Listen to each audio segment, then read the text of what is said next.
Oh, akhirnya berjaya menghidupkan air filter, air purifier, penyedot udara. Ni dia punya apa ni? Dia punya filter dia. So, dia boleh cuci. Kat sini ada wire dia, ada banyak ni ni dia punya soket dia.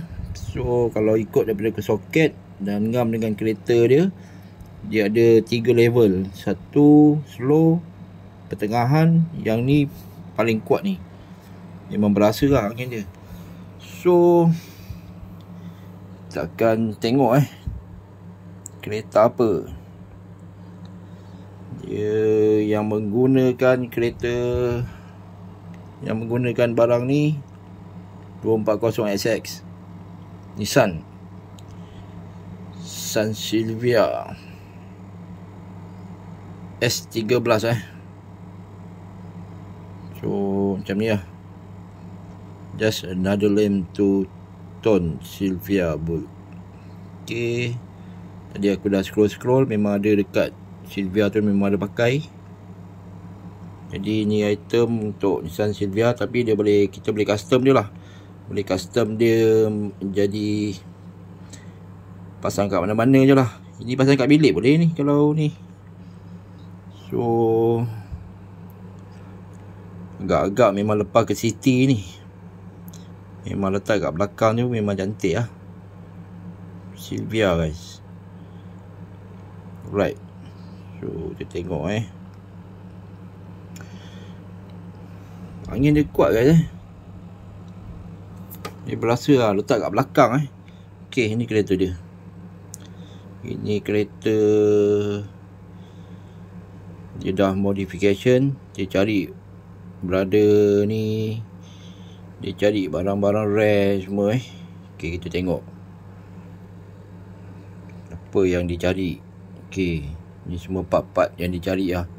So dia ada buku sekali, option, barang-barang Keros, Pioneer. Okay, so kita selak, kita jumpa barang ni. Ni dia cari ni speaker. Lepas tu barang ni dia cari lah. Ini Silvia punya tingkap belakang ni So itulah. Jadi kita boleh pakai untuk kereta apa-apa saja kereta lah. Ni benda-benda macam ni dia kira kita boleh anggap dia sebagai universal je lah sebab dia perlukan wiring je. Wiring, okay. Yang ni paling kuat. Tadi aku test, dia ada low, mid, high. So macam kipas je lah macam kipas jugalah. 1, 2, 3. So yang ni paling kuat. Ini filter dia ada berabuk sikit ni, kita boleh cuci-cuci, tak ada halnya. Kot dia. Okay, memang boleh pakai. So dia dekat sini ada satu button sensor dia macam menutup Okay, kita buka lah Right. Nampak. Okay, ni bahagian dalaman dia So sini bila kita tutup je dia akan, sekarang tak gerak Sekarang tak gerak. Dia gerak. Right. Nampak kipas dia kat dalam tu. Memang berasa guys angin dia. Kuat juga ni. Memang sesuai lah. Aku kereta parking tepi jalan memang berabuk. Hanat betul. Nak basuh kereta hari ni basuh, besok berabuk lah. Sekarang sebulan sekali je baru basuh. Kereta putih lepas tu. Tu lah. Kita sampai ke sana pula pergi dia. Memang kuat ni guys. Memang kuat. Ini kalau letak tikus boleh terbang ni. Kan? Benda pula ni kan. Oh, dia ada lagi dia punya ni Alamak, dah repot dia punya kom dia.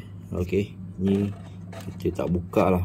Cari spare part dia pun kadang payah juga ni kan. Mungkin kita akan buka bersih-bersih ke apa yang patut je. Oh, dia dah hancur. Bila dia dah hancur, kita tak payah kacau. Itu je cara dia. Ni barang pun barang lama, S14. Kita tahu lah keluaran dia tahun berapa. 240SX. 90-an je ke 2000 ke 90-an je. Aku pun tak pasti sangat lah. Okay, ni dia punya tempat. Ni lah, disedot kat sini.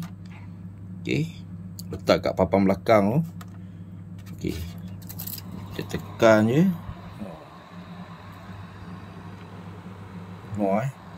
Jangan je, kuat ni. Ni kalau sidai baju baru basuh ni memang sekejap ni, setengah jam kering lah. Alright, so okay, tutup je. Okay. Aku ni tutup ruang saya boleh. Kau lah tata tertib je. Okay. So belakang dia ada lampu ni. Ada lampu lagi. Right. Lampu mentor biasa lah, bab lama lah. So mungkin aku akan customkan dia menjadikan berbiru-biru ke, berlilap-lilap ke. Tentulah. Okay. Inilah percubaan. So ni akan lepas ke Honda ni kan. Barang Nissan pun barang Nissan lah. Nama pun custom. Okay, pump layan, masuk LED sikit. Semua nak LED. Mantap.